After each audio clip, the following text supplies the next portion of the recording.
Welcome back to our summer series entitled The Bible Says What? And the new question today has to do with, most people call it peer pressure or societal pressure or cultural pressure. The Bible has a term called the fear of man. But that's the question today, is how do you overcome it? Because we all struggle with it. Imagine this. What kind of person would you become if you made all your decisions based on what other people think? Every decision. What you wore, how you talked, what you watched. You didn't make any decision until you found out what everyone around you thought you should do. What kind of person would you turn into? You turn into a different person. You wouldn't be you. And that's the problem with the fear of man, is we lose ourselves. Now all of us face this to some respect. You know, we change our appearance based on what other people will think. We change our vocabulary based on what other people think. We laugh at things, or we don't laugh at things based on what other people think. We go past our boundaries. We have boundaries, and because of pressure, we go past them. We do things we don't want to do, or we don't do things that we want to do. We don't tell the truth about ourselves. And there's two simple reasons why all of us do this. We're all guilty of this. It's because A, we crave the approval of others, and B, we fear the rejection of others. So sometimes it's not that we want everyone to approve of us, we just don't want them to get the wrong idea of us. So the obvious question is, and there's a simple answer, is why do we care so much about what other people think? And it's a simple answer, you already know it, it's insecurity, right? Isn't it simply insecurity? We're not really secure, or secure is like a foundation. We don't really know exactly who we are. We don't know firmly what we believe. We don't know exactly, firmly, strongly, kind of what our opinions are, what we should laugh at, what we shouldn't, how we should look, how we should think about how we look, all those different things. When you're young, this is a much tougher battle because you don't really know who you are. So you kind of, like James says, you're like a branch. The wind blows this way, you kind of, ooh, and the wind blows this way, you go, yeah, and you're like changing. Because we care what other people think, and we don't want to be rejected or misrepresented or alienated from everyone else. Now, again, we know why this is not good, because the longer you spend in insecurity and letting other people dictate what you want to do or think or be, what if you're missing out on the good stuff? What if you're so influenced by everything that there's actually something there that would have been awesome for you to do and be, a trip or whatever, a book you could have read, but because of the pressure you never did it, and you may never get that chance again. You've lost out. You've missed out on good things. That's the one obvious problem of insecurity. You may be missing out on the good life.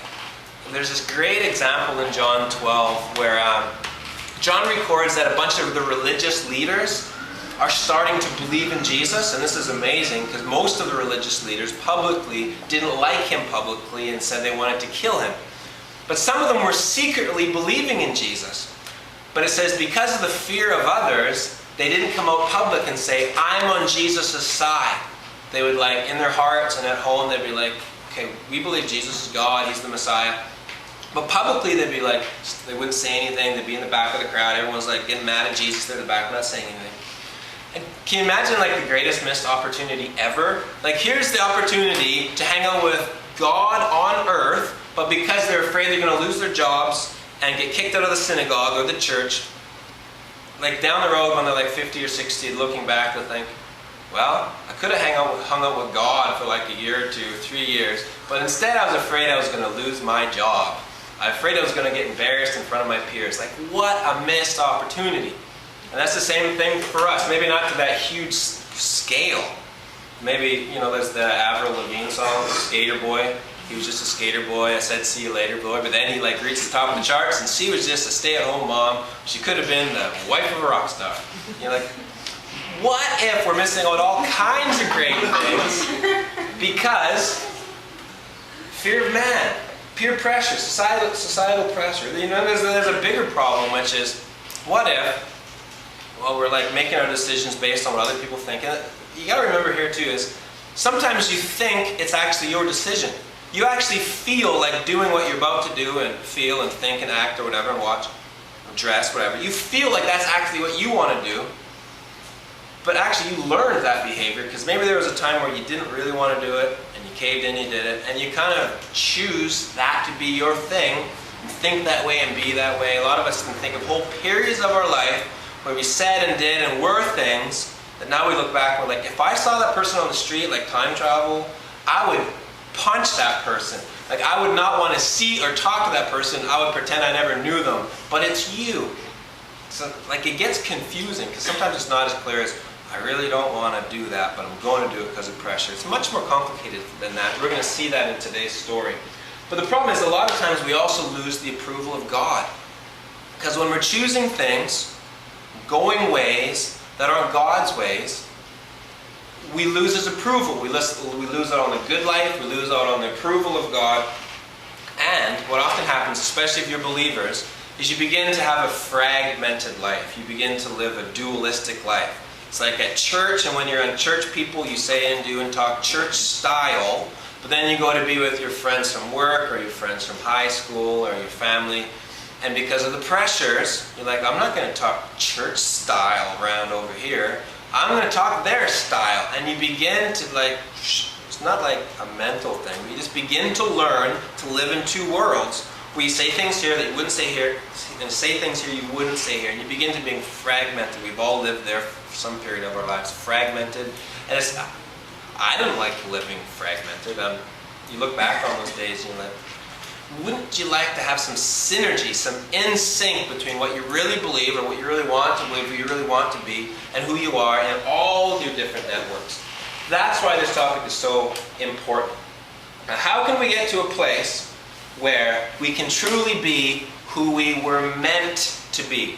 Now notice I said truly be who we were meant to be. I didn't say we get to the place where we can truly be who we want to be. Because how many of you want the same things you wanted 5, 10, 15, 20 years ago? Like we all change. We never really know what we want. So like if I say, I'm only going to do what I want to do. What if 5, 10 years down the road you look back and you think, why did I want that for? That was a major mistake. Like we are such shifty people as humans. We just like are groundless. Because God made us groundless until we make Him our ground. So that's why the real question isn't, how can I be who I want to be? The real question is, how can I be who I was meant to be? How can we find security in a foundation at the bottom of everything we build our life on that's stronger than our own whims, our own desires, our own interests that change from time to time?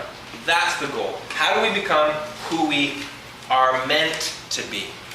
The reason why it's so important to find out who we were meant to be, to lay down this foundation, because if you don't know who you are, and you don't know who God wants you to be, you're going to be like a guy who drives the same way every day, drives to work or he drives home. You know he's driven it 100 times, 1,000 times, to work and back, to the gym and back, to the pool and back.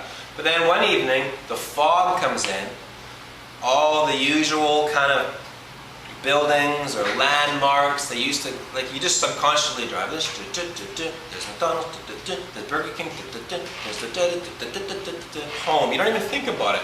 But then the fog comes in, you can't see the McDonald's, you can't see the Burger King, you can't see like street lights, you barely see like the street lamp there, and you're like, all of a sudden you're focusing and you get lost. You get lost going home in the fog. And that's what happens when the pressures creep in. You don't know your foundation. You don't have that fixed point. It's like when I'm singing songs, in my ear I have this metronome. That's why sometimes I get lost in a song, because like I wasn't paying attention to it. I was like trying to talk extraneously.